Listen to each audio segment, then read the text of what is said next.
تكملة للجزء اللي فات اللي اتكلمنا فيه عن الجزء الأول من سلسلة أفلام ذا ماتريكس وإزاي هو واحد من أهم وأفضل الأفلام اللي اتعملت في التاريخ، واتكلمنا وحللنا الأفكار اللي فيه. لو لسه ما شفتوش روح شوفه وتعالى هنا علشان نكمل القصة ونجاوب فيه على أسئلة مهمة جدا زي إيه هو مصير البشرية، واستعباد الآلات للبشر إزاي هينتهي، وهل هو هينتهي أساسا ولا لأ.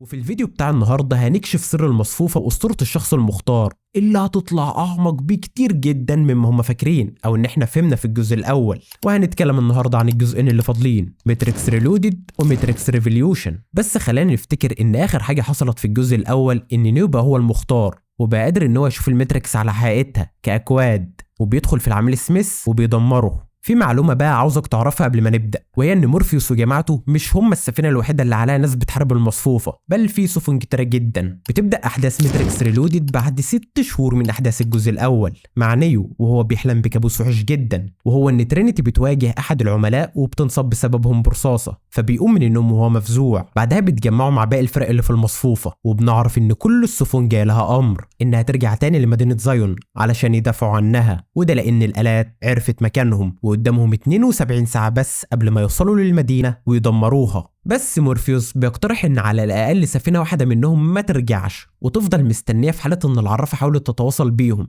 علشان تدلهم على الخطوة الجاية. واللي اثناء الاجتماع بيجي حد مجهول بيبعت لنيو جواب، نيو بيفتحه بيلاقي سماعة زي اللي العملاء بيلبسوها ومعاها رسالة: شكرا انك حررتني. هنا بقى بنبدأ نشك ان العميل سميث لسه عايش. بيوصلوا المدينة وبنتعرف على لوك القائد العسكري، وبنشوف ان هو بيزعق لمورفيوس علشان عصى الاوامر وخلى في سفينه تفضل هناك وما ترجعش. بعدها مورفيوس بيلقي خطبه في سكان المدينه وبيشجعهم ان هم ما يخافوش لان الالات كانت بتحاول ان هي تدمرهم على مدار 100 سنه، ومع ذلك برضه قدروا ان هم ينجوا ولسه عايشين لحد دلوقتي. اثناء الوقت دوت بيكون في 2 جوه المصفوفه وباين عليهم جدا ان هم مرعوبين، وبيكونوا بيحاولوا ان هم يخرجوا منها علشان يبلغوا عن حاجه خطيره جدا جدا عرفوها. بس قبل ما يخرج اخر واحد منهم واللي اسمه بين، بنكتشف فعلا ان سميث لسه عايش وهو اللي بيقبض عليه، وبيحط ايده في صدره وبيحولوا نسخة منه، وبنتصدم ان نسخته بتخرج من المصفوفة وبتحتل جسم بين في العالم الحقيقي. وهنفهم ازاي دوت حصل دلوقتي. الوقت جه اخيرا والعرافة بتطلب انها تقابل نيو. بيروح لها نيو وبيتصدم ان هي عبارة عن برنامج تبع الالات.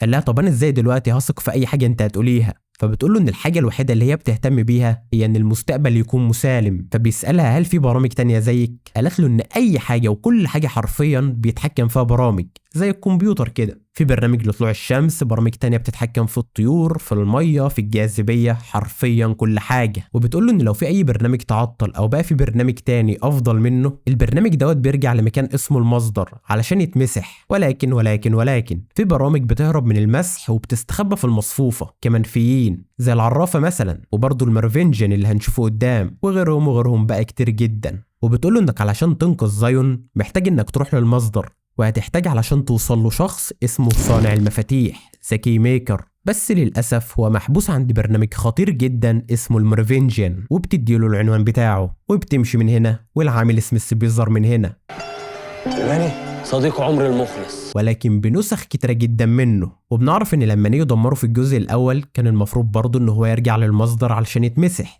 زيه زي اي برنامج بايظ تاني، لكنه فضل في المصفوفه كبرنامج منفي، وبقى كمان يقدر ان هو ينسخ نفسه في اي انسان او برنامج، حتى حرفيا بقى عامل زي الفيروس، وهدفه الوحيد ان هو يدمر كل البشر اللي فيها. فهو دلوقتي مش خطر بس على البشر، انما كمان خطر على الالات اللي محتاجين طاقه البشر. وبيحاول ينسخ نفسه في نيو بس بيقدر يهرب في الاخر. بيروحوا علشان يقابلوا الميرفينجن واللي بيكون مع مراته بيرسيفاني، بس ما بيرضاش ان هو يسلمهم صانع المفاتيح، وبيبعت للعرافه رساله معاهم انه وقتها قرب ينتهي وان هو هيدمرها. بس مراته بسبب شويه مشاكل اسريه ملناش اي دعوه بيها، تقريبا يعني قرفانه من جوزها، بتاخدهم توصلهم لمكان صانع المفاتيح، واللي بعد صراع طويل جدا ما بينهم وبين الميرفينجن ورجالته بيقدروا ان هم ياخدوا في الاخر. صانع المفاتيح بيقول لهم ان الباب المؤدي للمصدر موجود في مبنى، ولكن المبنى دوت كله مفخخ بالقنابل، علشان كده لازم ان هم يدمروا محطه الكهرباء اللي بتغذي المبنى ويعطلوا نظام الطوارئ في نفس الوقت. واول ما دوت يحصل هيكون قدام نيو 5 دقايق بس يدخل فيهم المصدر. بيروح معاهم فريقين كمان علشان يساعدوهم في المهمه. فريق منهم فعلا بينجح ان هو يدمر مصدر الطاقه ومحطه الكهرباء، بس الفريق التاني الآلات بتهجم على السفينة بتاعتهم في العالم الحقيقي وبتموتهم قبل ما ينفذوا المهمة، بس ترينيتي بتدخل وبتنفذها بنفسها. بيدخل نيو المصدر وبيقابل راجل قاعد على كرسي شعره أبيض وعجوز، بيعرفه بنفسه إن هو المهندس، الشخص اللي صمم الماتريكس كلها. وهنا بنعرف الحقيقة. قلت لك قبل كده في الجزء الأول إن مورفيوس والبشر مفكرين إن المصفوفة بقالها 100 سنة لحد ما المختار حرر مجموعة من البشر وأسس مدينة زايون. المهندس بقى بيبدأ يحكي له الحقيقة إن أول مصفوفة عملوها للبشر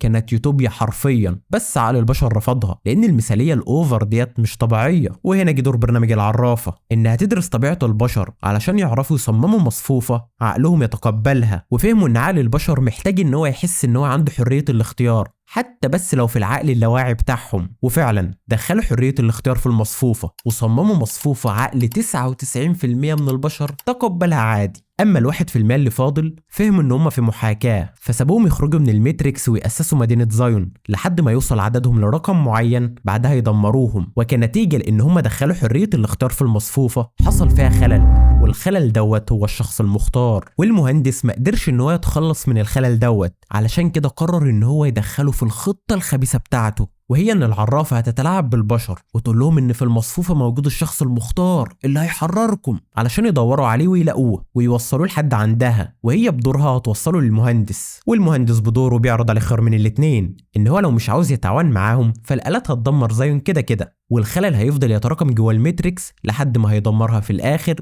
وكل البشر جواها هتموت، او انه يوافق ان هو يتعاون معاهم ويدخل المصدر علشان يتم التخلص من الخلل اللي فيه، وياخد بعدها 23 واحد من البشر علشان يأسسوا مدينة زايون بعد ما يدمروها. بس هيفهمهم انهم اول بشر يتحرروا، والكلام ده كله حصل 5 مرات لحد دلوقتي، يعني زايون بالبشر اللي فيها اتدمروا 5 مرات قبل كده. والمصفوفة دلوقتي في دورتها السادسة، يعني نيو هو المختار السادس، وكل المختارين اللي قبله بسبب ان هم مرتبطين بالبشرية كلها في العموم، يعني مش حد معين ومش عاوزينها تفنى، بيختاروا الخيار دوت فعلا. فهم عاملين بالظبط زي شخص مفكر ان هو هارب من السجن، بس في الحقيقة هو جوه سجن تاني اكبر بكتير جدا. الفرق بقى ما بين نيو والمختارين اللي قبله ان المختارين اللي قبله كانوا مرتبطين بالبشرية كلها في العموم ومش عاوزينها ان هي تفنى، اما نيو مرتبط بترينيتي اكتر من اي حد، واللي بتكون دلوقتي في قتال مع احد العملاء. فالمهندس بيخيره ما بين بابين، الاول انك ترجع للمصدر وتكمل دورة المصفوفة، او الباب التاني انك ترجع للماتريكس وتنقذ ترينيتي، بس زايون هتتدمر تماما والماتريكس هتنهار والبشر اللي فيها هيموتوا. ومن غير تفكير بينطلق بسرعة شديدة جدا وبينقذ ترينيتي. بيخرجوا من الماتريكس وبيقابل مورفيوس اللي بيكون مستغرب ان هم نفذوا المهمة ووصلوا المختار المصدر، فليه لحد دلوقتي الحرب ما انتهتش والآلات لحد دلوقتي لسه بتهاجم زايون؟ فنيو بيقول له ان النبوءة طلعت كذبة وعبارة عن نوع تاني من السيطرة علينا. مورفيوس بيرفض ان هو يصدق الكلام دوت، بس بعدها بيقتنع، والراجل يا عيني كده تحسه هيعيط خلاص. في الوقت دوت الآلات بتهاجم السفينة بتاعتهم وبتدمرها، بس هما بيخرجوا منها والآلات لسه جايه تقتلهم هما كمان. نيو بيقولوا ان هو حاسس بالآلات وبيرفع ايده وبيوقفهم. وهنا بنعرف حاجة مهمة، ان هو لما دخل للمصدر بقى متصل بيه، وقوة المختار بقى يقدر ان هو يستعملها في العالم الحقيقي على الآلات، وبقى عنده نوع من انواع الاتصال مع الآلات ونوعا ما بقى يقدر يتحكم فيهم. ونيو بيغمى عليه بعدها. بتوصل سفينة وبتنقذهم. بيحكي قائد السفينة ان هم المفروض كانوا يعملوا هجوم مضاد ضد الآلات، بس واحد من السفن انفجرت ودمرت معاها 5 سفن تانيين، واحد بس اللي قدر ان هو ينجو. بنعرف ان هو سميث اللي متنكر في جسم بين، فبنستنتج ان هو اللي دمر السفينة وبوظ الخطة. وبتبدأ أحداث ماتريكس ريفوليوشن مباشرة ومن نفس اللحظة بعد أحداث ماتريكس ريلودد، وبنشوف إن هما بيعالجوا الاتنين اللي فاقدين الوعي، نيو وبين اللي سميث مسيطر على جسمه. المساعدة اللي موجودة في السفينة اللي أنقذتهم بتقول لترينيتي إن نشاط دماغ نيو مش زي حد في غيبوبة، إنما أكنه حد متوصل بالمصفوفة. دلوقتي فاضل 20 ساعة بس والآلات توصل لزايون وتدمرها تماما. بيتصل مساعد العرافة بمورفيوس وبيقوله إنها طالبة إنها تقابلك. بعدها بنشوف إن عقل نيو فعلا موجود في المصفوفة. فهنا السؤال هو ازاي قدر ان هو يدخل المصفوفة من غير ما يكون متوصل بأي سلوك زي ما احنا كنا بنشوف في الأول؟ السبب هنا اللي ممكن ناس كتيرة ما تكونش خدت بالها منه، ان هو بسبب اتصاله بالمصدر زي ما بقى عنده نوعا ما من السيطرة على الآلات في العالم الحقيقي، برضه بقى يقدر ان هو يدخل المصفوفة من غير ما يتوصل بأي سلوك، فتقريبا بقى بيدخلها واي فاي. المهم بيصحى نيو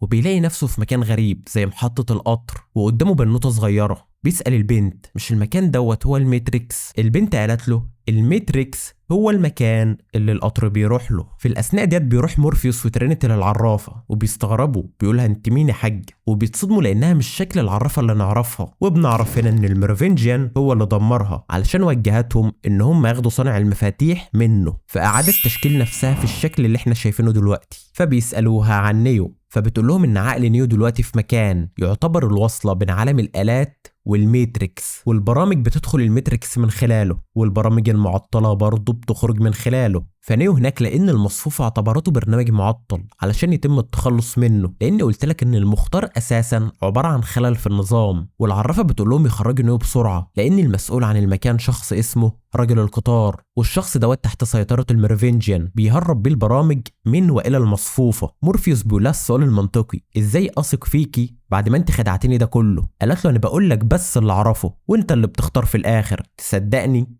او لا، بس كل اللي انا عاوزاه فعلا ان انا اساعدكم. بنروح لنيو اللي في محطة القطر، بيقابل ابو وام البنت، وبنعرف ان التلاتة برامج من الالات، بس والله تحسهم كده هنود، يعني حتى هما بيتكلموا انجليزي بس اللهجة بتاعتهم هندية فشخ. نيو بيسألهم انتوا هنا ليه؟ فبنعرف ان كل برنامج في عالم الآلات لازم أن يكون له هدف والا هيتمسح، وهو وزوجته عملوا بنت ليهم، فطبعا ديت مش معمولة لأي هدف خالص، فبالنسبة للآلات ملهاش أي لازمة وهتتمسح. وعلشان يقدر يحمي بنته تواصلوا مع الميروفينجيان ان هو يهربها لجوه المصفوفة، واتفق كمان مع العرافة ان هي اللي هتاخد بالها من بنته. نيو اللي بيخليه مستغرب ان ديت مشاعر حب وأبوة، فازاي ان في آلات متبرمجة بتحس بالمشاعر دي؟ وده اللي هيخلينا نروح لقصة قصيرة من فيلم الماتريكس، ان البشر كانوا بيخطفوا الآلات وبيدخلوهم في ماتريكس من صنع البشر علشان يتعلموا فيها معاني زي الرحمة، الحب وغيرها، فتتحول ومن غير ما يبرمجوها بالإجبار،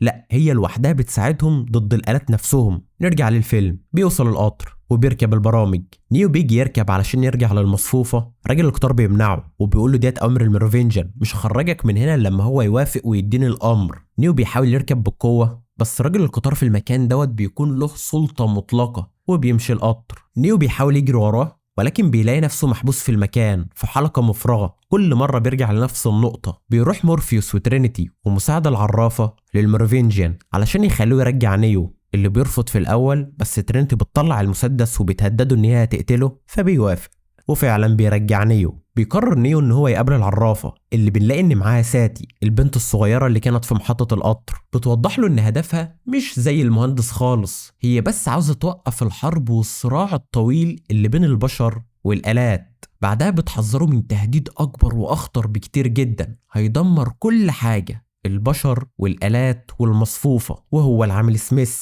وفعلا بعد ما بيخرج نيو من المصفوفة، سميث بيروح للعرافة وبيحولها هي والمساعد بتاعها وساتي الطفلة الصغيرة لنسخ منه، وبيضحك ضحكة مختلة اللي هو أعوذ بالله ايه ده. بتصحى نسخة سميث اللي مسيطرة على جسم بين في العالم الحقيقي، وبيستجوبوها علشان يعرفوا ايه اللي حصل خلى السفن ديت كلها تتدمر، لكنه بيعمل عبيط وانه هو فقد الذاكرة. بعدها بيقابلوا مجموعة بشر تانيين في سفينة تانية، وبيقعدوا سوا علشان يفكروا في خطة يعطلوا بيها الآلات شوية عن تدمير مدينة زايون. بس نيو بيشوف رؤية ان هو راح لمدينة الآلات 01، فبيقول لهم ان هو ياخد سفينة من الاتنين يروح بيها. فقائد السفينة طبعا بيرفض وبيقول له انت اتجننت ولا ايه شكلك كده، بس قائدة السفينة التانية اللي لسه واصلة بتديله السفينة بتاعتها. بيودعهم نيو وترينيتي وبيمشوا بالسفينة، لكن سميث بيكون مستخبي لهم فيها وبيهجم عليهم علشان يموتهم، وبيدمر لنيو عينه تماما وبيخليه اعمى. بس سميث لانه برنامج فنيو قادر ان هو يحس بيه ويشوفه،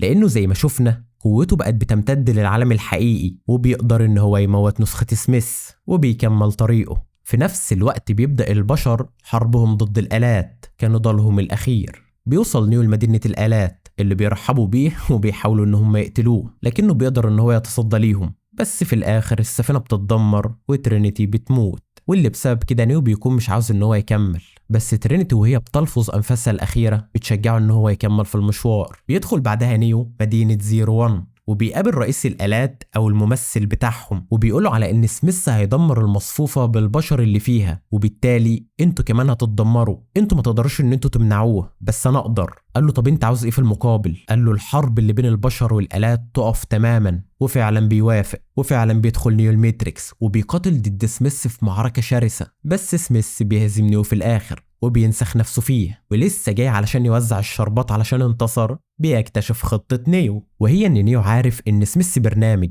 مهما قتله مش هيموت، لازم يرجع للمصدر ويتحذف. فخطة نيو ان هو يخلي سميث يسيطر عليه، وبما ان نيو متصل بالمصدر فسميث كمان هيكون متصل بالمصدر، وساعتها الآلات هتبعت امر بالحذف لسميث وبيتدمر سميث للأبد، وكل الناس اللي نسخ نفسه فيهم بيرجعوا لطبيعتهم، العرافة، المساعد، الطفلة الصغيرة ساتي، والمصفوفة كلها بتتصلح، ونيو بيموت. والآلات فعلا بتحترم الاتفاق مع نيو وبتوقف الحرب ما بينهم تماما. خلاص أي واحد من 1% اللي عندهم إحساس إن العالم دوت مش حقيقي وإن هما في محاكاة وعاوز إن هو يخرج من الماتريكس يتفضل، ما عادوش هيمنعوا أي حد تاني. المهندس في الآخر بيروح للعرافة وبيقولها أنت تلعبت بنيو وترينيتي وخليتي ما بينهم علاقة حب قوية علشان ما يختارش نفس قرار المختارين اللي قبله، بس هي بتكرف له وما بتردش عليه. بيجي المساعد بتاعها مع ساتي الطفلة الصغيرة وبيسألها أنت كنت عارفة إن دوت كله هيحصل وإن الحرب هتقف؟ No, I didn't.